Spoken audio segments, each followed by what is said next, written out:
Bonjour à tous, on se retrouve sur cette vidéo pour la guidance, les énergies, pour recevoir des messages pour votre semaine prochaine, la semaine du 7 au 13 novembre. Alors j'ai effectué donc comme toujours un petit tirage, il y a 3 tas de cartes. Je vous laisse prendre le temps de choisir votre tas de cartes. Donc le premier tas de cartes c'est avec le hibou, le symbole hibou. Le second tas de cartes au milieu avec le symbole de la citrouille. Et le troisième, le dernier tirage, le dernier tas de cartes à droite avec le chat. N'hésitez pas à faire pause sur cette vidéo si vous avez besoin d'un peu plus de temps pour choisir votre tirage. Pour ces tirages, on va retrouver l'oracle communiqué avec son ange gardien, l'oracle de la forêt, le petit oracle du tarot et enfin une carte à message des chemins de Lulu. Alors nous allons commencer donc pour ceux qui choisissent le premier tas de cartes, donc le tas de cartes à gauche avec le hibou. Alors avec le chemin de Lulu pour votre semaine prochaine, on vous parle d'harmonie. Vous vous sentez en harmonie avec tout et tous et même avec vous-même, tout est douceur. Profitez-en, ne craignez pas de perdre votre personnalité en vous harmonisant au monde. Ce n'est pas l'heure des luttes, jouissez de cette pause musicale. Alors ici, cette carte, elle vous parle de ces moments que vous connaissez sûrement, des moments de paix, de beauté, d'amour. Cette harmonie peut s'inscrire dans le quotidien, un repas familial, une promenade, ou même en faisant les courses. Pour l'imaginer, je dirais qu'on a l'impression qu'un ange passe. Le temps semble suspendu. On se sent profondément en paix avec nous-mêmes et avec ce qui nous entoure. Souvent, nous ne sommes pas à l'écoute de ces instants d'harmonie. Notre mental prend le dessus. Au mieux, nous profitons de l'énergie donnée par cette harmonie pour échafauder des projets, pour se projeter dans un avenir identique à cet instant. Alors cette carte ici, elle vous invite simplement à vivre pleinement dans l'instant présent, ces moments d'harmonie quand ils se présentent. Avec l'oracle de la forêt, vous avez la carte danser. Autorisez-vous à prendre du plaisir chaque jour, tout comme le soleil danse avec la lune chaque nuit. L'oracle du tarot, vous avez le 4 de denier. Je suis le refuge que trouvaient nos ancêtres dans une caverne. Je suis tout aussi bien le palais où dort un roi, un îlot de sécurité, d'ordre et de prospérité tranquille dans l'immense flot de l'impermanence. Mets de l'ordre dans ta vie, les catastrophes et les miracles viendront en leur temps. Le message de votre ange gardien, relève-toi. Tu t'es effondré à cause d'une situation ou d'une personne, soit. Je suis bien d'accord avec toi, ce n'est pas agréable, mais il est maintenant temps pour toi de te relever.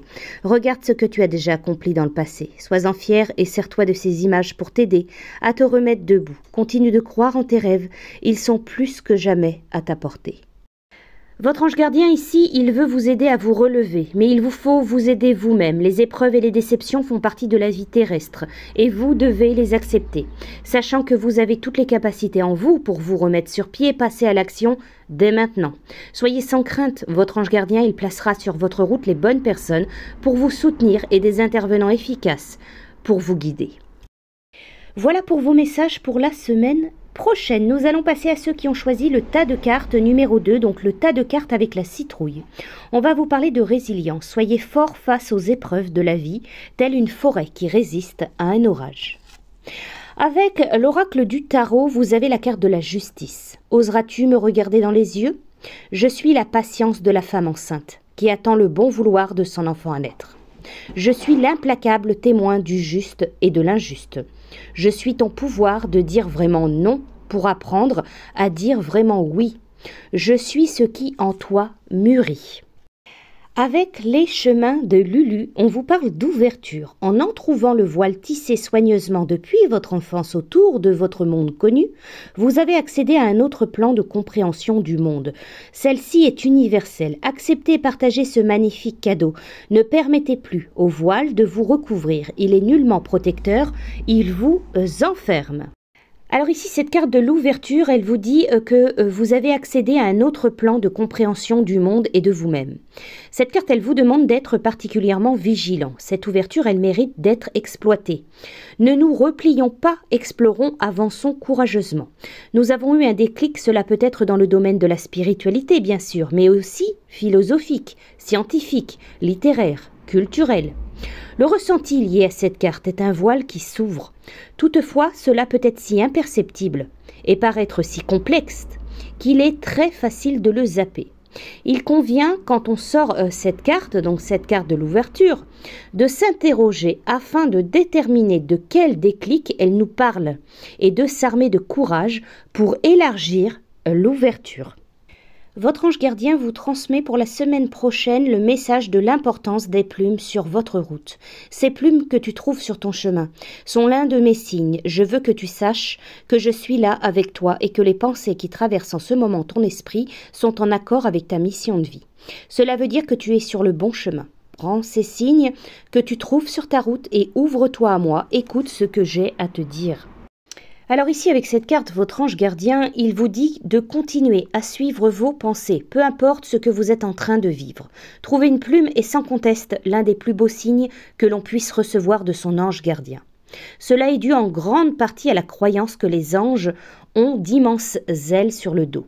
Il devient alors facile de faire un lien entre les anges gardiens et les plumes. Votre ange gardien vous confirme que vous êtes sur le bon chemin. Comme le petit poucet qui a semé des cailloux blancs pour retrouver sa route, votre âme, en découvrant la plume, comprend qu'elle est sur la bonne voie. Maintenant, à vous de l'écouter et de poursuivre la route sur laquelle vous vous êtes engagé. Voilà pour vous, pour vos messages pour la semaine prochaine. Nous allons passer à ceux qui ont choisi le tas de cartes numéro 3, donc le tas de cartes avec le chat. Alors, avec l'oracle du tarot, on vous parle du 9 d'épée. Je ne crois plus au pouvoir absolu de l'intelligence.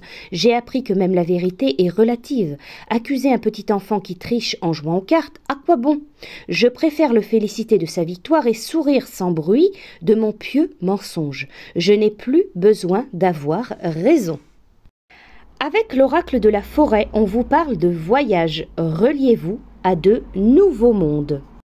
Votre ange gardien, le message, c'est sèche tes larmes, ne sois pas mélancolique, laisse partir ce qui est terminé, savoure ton présent et rêve de ton futur. Le chagrin permet de faire sortir les émotions. La mélancolie ramène vers le passé et elle ne donne rien. Mais ces émotions sont humaines et tu as le droit de les vivre. Je suis là pour t'aider à passer au travers. Cette carte ici, elle vous demande qu'est-ce qui vous cause autant de chagrin. Votre ange gardien qui est avec vous compatit à cette peine. Il aimerait que vous puissiez voir tout le chemin que vous avez parcouru jusqu'à maintenant, que vous puissiez réaliser tout ce qui a été fait et que vous devez maintenant lâcher prise. Pleurer fait du bien, aide à exorciser la douleur, les souffrances et les émotions enfouies à l'intérieur de vous. Une fois la peine tarie, respirez à fond et reprenez le quotidien sans trop tarder. Votre routine vous attend. Avec les chemins de Lulu, la carte qui est sortie pour vous, c'est la carte de la séduction. Le jeu de séduction est destructeur pour soi-même comme pour les autres. Son outil principal est le masque. Quel encombrant objet! Posez-le et apprenez à discerner les masques des autres. Fuyez les gens masqués. Il est tout à fait normal de se faire beau ou belle pour l'autre. C'est une façon de signifier « je te choisis ». Il est aussi normal de faire l'effort d'embellir son discours quand on veut intéresser les autres à ses projets. Ce sont des marques de respect envers les autres. On fait l'effort de rendre agréable à voir, à entendre ce que l'on veut communiquer. Mais il faut toujours rester vigilant à ce que ces embellissements ne deviennent pas des masques. Celui qui manque de confiance en lui a facilement tendance à masquer sa petitesse. Son masque aura pour effet sur lui-même de le rendre plus réel encore. Et que penser de ceux qui portent un masque par soif de pouvoir sur les autres? Moi, je les plains et plus encore leur entourage. Voilà pour ces petits messages, donc cette guidance pour vous, donc pour la semaine prochaine. Je vous souhaite à tous une très belle semaine et je vous dis à bientôt.